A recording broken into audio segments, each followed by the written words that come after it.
Всяка вечер милиони хора по цял свят сядат да гледат най-ужасните материали по телевизията – новините. Те са се превърнали в един вид филми на ужасите, но за жалост те не са измислица. Помислете за новините през последните години. Икономическа криза, разлив на нефт в залива, терористични атаки, войни в Афганистан, Ирак и Дарфур. Списъкът е дълъг. Какво му става на света? Има ли лечение за болестта на човечеството? Бог интересува ли се изобщо от нас? Има ли лек за омразата и злото в света? Можем ли да ги превърнем в бъдеще и надежда? И защо да ни пука за Бога, когато Той сякаш не прави нищо да ни помогне?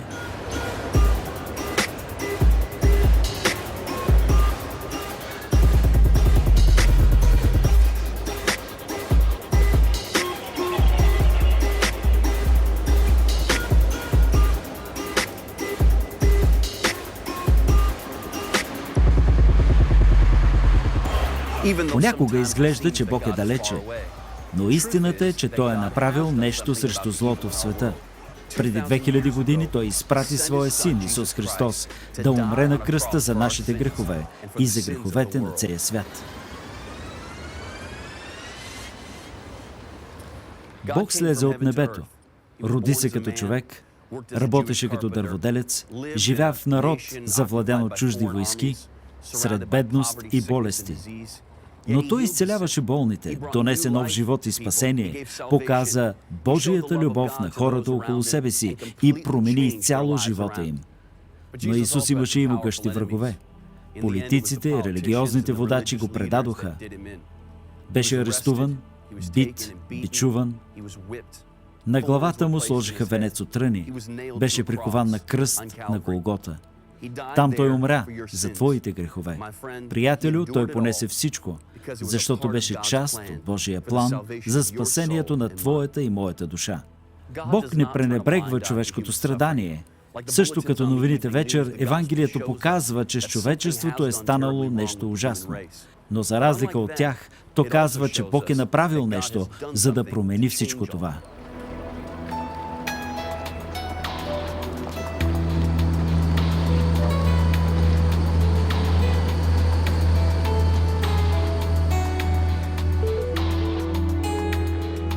В Библията четем история, прекрасно илюстрираща безусловната Божия любов.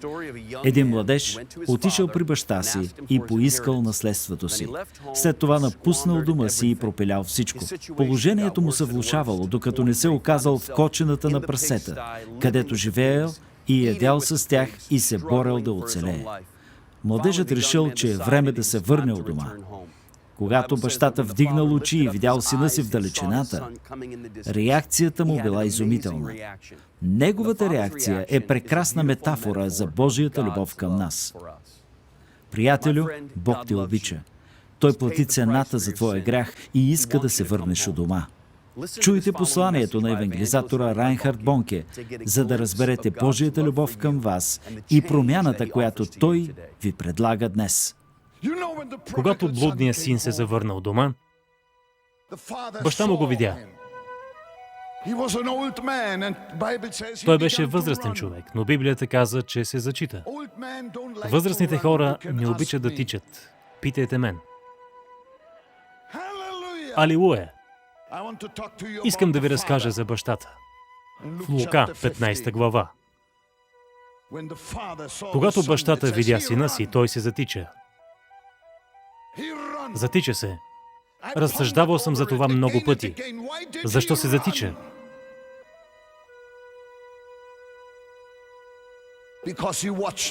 Защото видя сина си как се влачи едва към дома. Прави 2 крачки. После спира. Тогава бащата си казва: защо се мъкне едва към дома на почивки? Бащата си помисли: може би синът ми ще промени мнението си.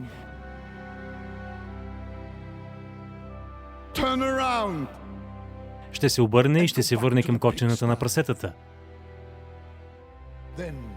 Тогава бащата се затича. Ако вие направите една крачка към Исус, Той прави 10 към вас. Алилуя!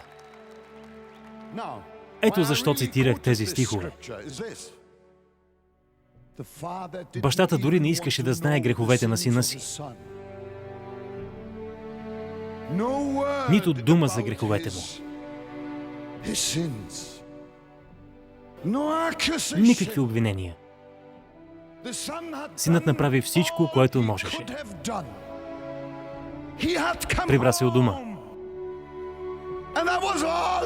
Само това се искаше от него. Върнете се при Исус. Къде сте? Бог е готов да отвори нова страница за вас. Само Исус може да спасява. Един младеж ми каза веднъж: защо трябва да се спасявам сега? На 20 години съм. В моята страна хората живеят средно по 80 години. Имам още 60 години.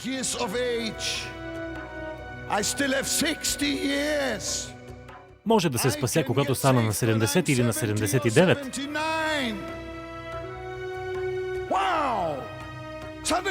Изведнъж Святия Дух вложи нещо в сърцето ми. Искате ли да го чуете? Казах му: млади човече, чуй ме внимателно. Границата с вечността никога не е далеч пред нас.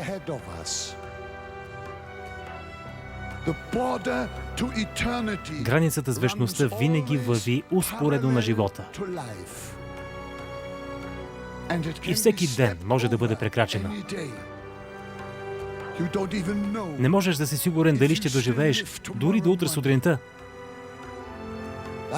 Ето защо Библията казва: днес, ако чуете гласа му,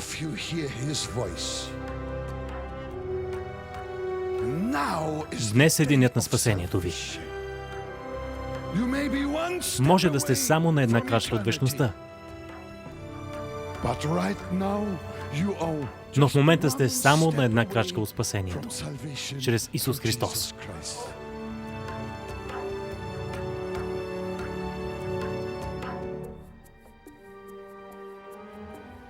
Приятелю, нужно е само да призовеш името на Исус. Ако искаш да го направиш сега, да изправиш сърцето си пред Бога и да се прибереш у дома, тогава те каня да се молиш с мен. Кажи: Господи Исусе, идвам при Теб днес, като грешник, който се нуждае от спасение. Господи Исусе, измий ме с кръвта си, прости греховете ми, изчисти ме от всякаква неправда. Господи Исусе, днес Те приемам в сърцето си. Бъди мой Спасител, мой Господ и бъди мой най-добър приятел. Господи Исусе, днес си идвам у дома. В името на Исус. Амин. В Твоето присъствие има възстановяване, изцеление и радост. В Твоето присъствие има мир, утеха, цел и любов.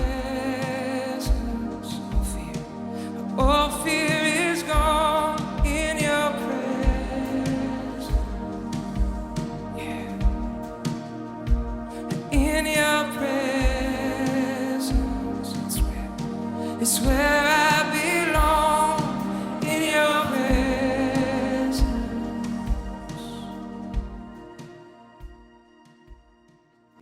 Ако сте се молили с тази молитва и сте поканили Исус в сърцето си, ви насърчавам да се свържете с човека, който ви е дал това DVD.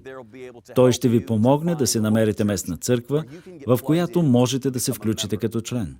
С пастор Бонке искаме да ви изпратим и тази книга «Плюс за винаги». Тя е благословила милиони по цял свят и съм убеден, че ще е благословение и във вашия живот. Тя ще ви помогне да направите следващите крачки в пътя си с Бога. Свържете се с нас на адреса, посочен на екрана. Бог има големи планове за вашия живот.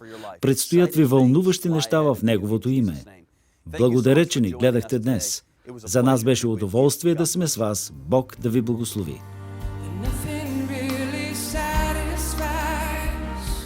Кръстът на Христос е най-големият знак плюс. Самичък аз съм изгубен, но аз плюс Исус е равно на Божие дете. Райнхард Бонке.